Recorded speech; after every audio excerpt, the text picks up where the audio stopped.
September ತಿಂಗಳಲ್ಲಿ ಶುಕ್ರ, ಕುಜ ಹಾಗೂ ರವಿಗ್ರಹದ ಸಂಚಾರ ಬದಲಾವಣೆಯಿಂದ ವೃಷಭ ರಾಶಿಯವರಿಗೆ ಸಿಗುವಂತಹ ಲಾಭಗಳೇನು, ನಷ್ಟಗಳೇನು ಅನ್ನೋದನ್ನ ಈ ವಿಡಿಯೋದ ನಿಮಗೆ ಪರಿಪೂರ್ಣವಾಗಿ ತಿಳಿಸ್ಕೊಡುತ್ತೆ. ಅದಕ್ಕೂ ಮುಂಚೆ ನಮ್ಮ ಪೇಜ್ನ ಫಾಲೋ ಮಾಡಿ, ಲೈಕ್ ಮಾಡಿ, ಆದಷ್ಟು ಒಂದು ಈ ವಿಡಿಯೋನ ಶೇರ್ ಮಾಡಿ. ವೃಷಭ ರಾಶಿಯವರ ಉದ್ಯೋಗ ಮತ್ತು ವ್ಯಾಪಾರ ವಿಚಾರ ಅಂತ ಬಂದಾಗ ರಾಹು 10ನೇ ಮನೆಯಲ್ಲಿರೋದ್ರಿಂದ ವೃತ್ತಿ ಜೀವನದಲ್ಲಿ ಬದಲಾವಣೆಗಳನ್ನು ಕಾಣ್ತೀರಿ. ಹೊಸ ಜವಾಬ್ದಾರಿಗಳು ಬರುವಂಥದ್ದಾಗಿರ್ಬೋದು ಮತ್ತು ಹೊಸ ಕೆಲಸಗಳನ್ನ ನೀವು ಪಡ್ಕೊಳ್ಳುವಂತಕ್ಕಂಥ ಸಂಭವಗಳು ಸೃಷ್ಟಿಯಾಗಿರುತ್ತೆ. ಈಗ ಮಾಡುತ್ತಿರುವ ಕೆಲಸದ ಬಗ್ಗೆ ಅಸಮಾಧಾನ ಮೂಡಿ ಬೇರೆ ಕೆಲಸ ನೋಡ್ಕೋಬೇಕು ಅನ್ನುವಂತಕ್ಕಂಥ ಚಿಂತನೆಗಳು ಬರುತ್ತೆ. ಅದೊಂದು ನೆಗೆಟಿವ್ ಪಾಯಿಂಟ್ ನಿಮ್ಮಲ್ಲಿ ಆಗುವಂಥದ್ದು.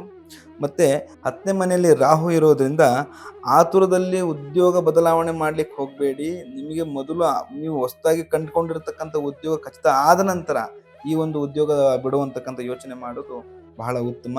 ಇನ್ನು ಹೊಸ ಮಾರ್ಕೆಟಿಂಗ್ ಆಗಿರ್ಬೋದು, ಡಿಜಿಟಲ್ ಮಾರ್ಕೆಟಿಂಗ್ ಆಗಿರ್ಬೋದು, ಆನ್ಲೈನ್ ವ್ಯವಹಾರಗಳನ್ನು ಮಾಡ್ತಕ್ಕಂಥದ್ದಾಗಿರ್ಬೋದು, ಹೊಸ ಉತ್ಪನ್ನಗಳು ಅಥವಾ ಹೊಸ ಗ್ರಾಹಕರ ವರ್ಗದ ಕಡೆಗೆ ಹೋಗೋದು ನಿಮಗೆ ಲಾಭದಾಯಕವಾಗಿರ್ತಕ್ಕಂಥ ಕ್ಷೇತ್ರಗಳು.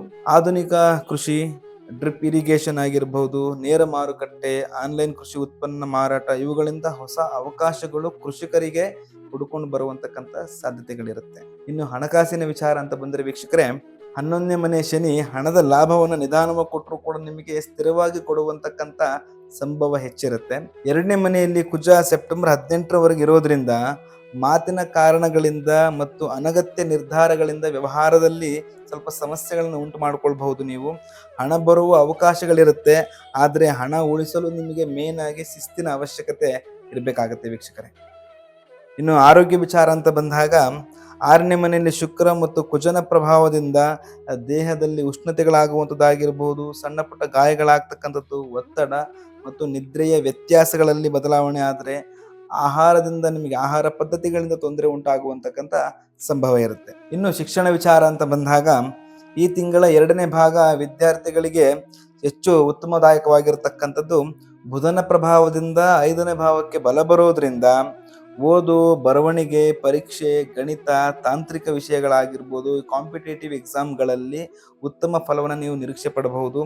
4ನೇ ಭಾವದಲ್ಲಿ ಕೇತು ಇರೋದ್ರಿಂದ ಮನೆಯ ವಾತಾವರಣದಿಂದ ಅಥವಾ ಅನವಶ್ಯಕ ಕಾರಣಗಳಿಂದ ನಿಮ್ಮ ಗಮನ ಬೇರೆ ಕಡೆ ಹೋಗುವಂತಕ್ಕಂಥ ಸಂಭವ ಹೆಚ್ಚಿರುತ್ತೆ.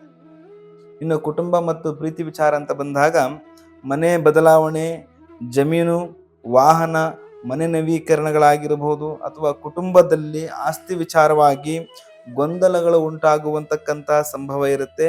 ಮನೆಯ ಹಿರಿಯರು ಕೋಪವನ್ನು ಬಹಳ ನಿಯಂತ್ರಣದಲ್ಲಿ ಇಟ್ಕೋಬೇಕಾಗ್ತಕ್ಕಂಥದ್ದು. ಸೆಪ್ಟೆಂಬರ್ 17ರ ನಂತರ ರವಿ 5ನೇ ಮನೆ ಪ್ರವೇಶ ಪ್ರೇಮ ವಿಚಾರದಲ್ಲಿ ಆತ್ಮವಿಶ್ವಾಸ ವ್ಯಕ್ತಪಡಿಸುವಂತಕ್ಕಂಥ ಸಾಮರ್ಥ್ಯ ನಿಮಗೆ ಹೆಚ್ಚಾಗುತ್ತೆ. ಮದುವೆ ವಿಚಾರದಲ್ಲಿರುವವರಿಗೆ ಹೊಸ ಸಂಬಂಧಗಳು ಬರುವಂತಕ್ಕಂಥದ್ದಾಗಿರ್ಬೋದು ಮತ್ತು ಅಹಂಕಾರ, ನನ್ನ ಮಾತೆ ಸರಿ ಎನ್ನುವಂತಕ್ಕಂಥ ಗುಣಗಳು ನಿಮಗೆ ಸಂಕಷ್ಟವನ್ನ ತಂದುಕೊಡುವಂತಕ್ಕಂಥ ಸಂಭವ ಇರುತ್ತೆ. ಪರಿಹಾರ ನಿಮ್ಗೆ ಏನ್ ಮಾಡ್ಬೇಕು ಅಂತಂದ್ರೆ ಆಂಜನೇಯ ಅಥವಾ ಶನಿದೇವರ ಆರಾಧನೆಯನ್ನು ಮಾಡ್ತಕ್ಕಂಥದ್ದು, ಎಳ್ಳೆಣ್ಣೆ ದೀಪ ಹಚ್ಚಿ ಶನೇಶ್ವರ ಸ್ವಾಮಿಯ ಆರಾಧನೆಯನ್ನು ಮಾಡ್ತಕ್ಕಂಥದ್ದಾಗಿರ್ಬೋದು, 108 ಬಾರಿ ಓಂ ಶಂ ಶನೇಶ್ವರಾಯ ನಮಃ ಅನ್ನುವಂತಕ್ಕಂಥ ಮಂತ್ರ ಜಪಿಸೋದ್ರಿಂದ ನಿಮಗೆ ಸೆಪ್ಟೆಂಬರ್ ತಿಂಗಳಲ್ಲಿ ಅನುಭವಿಸುವಂತಕ್ಕಂಥ ನೆಗೆಟಿವಿಟಿಯನ್ನ ಕಡಿಮೆ ಮಾಡ್ಕೊಳ್ಬೋದು. ಈ ವಿಡಿಯೋ ನಿಮಗೆ ಇಷ್ಟ ಆಗಿ ಅಂತ ನಾನು ಭಾವಿಸ್ತೇನೆ.